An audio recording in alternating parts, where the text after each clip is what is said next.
Welcome back to Street Smart. Our special series, Autos at a Crossroad, kicks off today as we take a closer look at the car industry, its rebound in sales, and the challenges on the road ahead. We begin with German-based automaker Volkswagen, which unveiled the new redesigned Beetle this morning in Lower Manhattan. I caught up with Jonathan Browning, the CEO of Volkswagen USA, at the unveiling to discuss what the company is doing to speed up sales stateside and globally.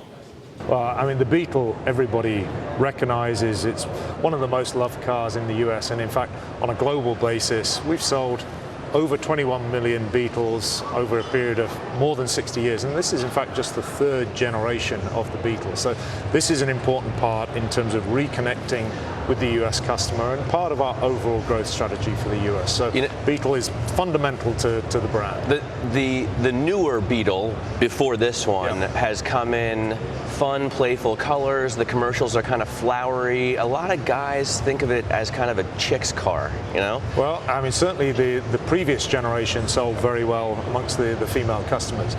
What we specifically designed with this new Beetle is a vehicle that not only looks great, has a lot of those qualities, but also is really a driver's car. This is a car that's fun to drive. It's a car that has actually evolved to a much lower, wider stance. You just have to look at the way it's positioned on the road to see that this is a car that you want to get out and drive. And so it'll actually pick up both male and female customers going forward. It actually makes me think of the GTI a little bit. I lived in Germany for a long time. Over there, the GTI is a real sportsman's car.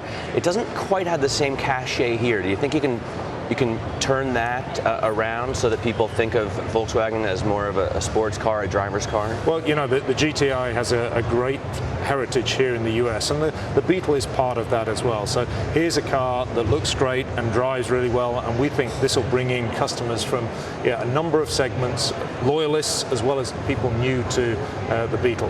The Beetle will offer a range of powertrains, including a diesel, and we're seeing many more customers coming to VW interested in the diesel, especially as fuel prices are going up. What do you think about the price points? Because people do think of Volkswagen as an import, kind of a luxury car here.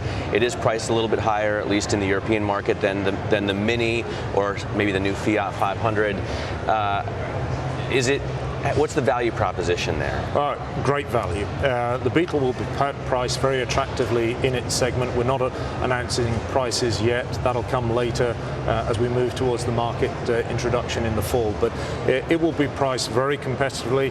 What we've seen, for example, with the new Jetta that we launched recently, we priced that competitively in its segment, and we've seen tremendous success for the Jetta. We've seen sales increasing rapidly, in fact up over 60% in the first quarter of this year. And so the Beetle will continue that same philosophy of pricing right into the heart of the US marketplace. We're obviously talking about the Beetle because it's the new release today, but you do have more generally a lofty goal of overtaking Toyota as the world's biggest car maker by, I think, 2018.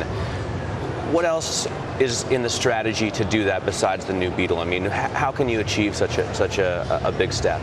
Well, on a global basis, we're looking to achieve leadership in the automotive sector, as you say, by 2018. That doesn't just mean from a volume point of view, it also means in terms of financial performance, in terms of customer satisfaction, and in terms of our status as a top employer around the world. So there are a number of dimensions to that. In the US specifically, we're looking to expand our footprint in the marketplace.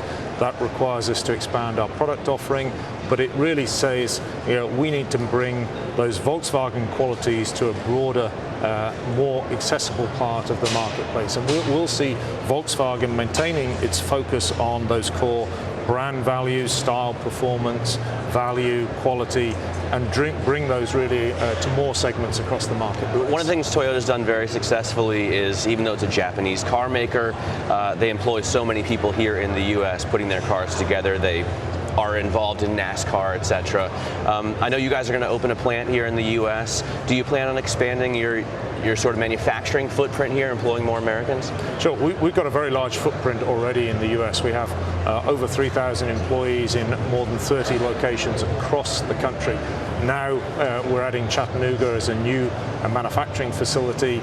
In the first phase it'll be producing Passat, but then it has a chance to grow on beyond that. So in the studies that were done as part of that plant investment, it was identified that there would be over 12,000 jobs created directly as a result of that investment in Tennessee. So we see the infrastructure that's already well established continuing to grow as we grow our presence in the US market. All right, so the CEO of Volkswagen USA there, Jonathan Browning, will continue to track the auto industry and the changes and challenges facing it all week on Street Smart in our special series, Autos at a Crossroad.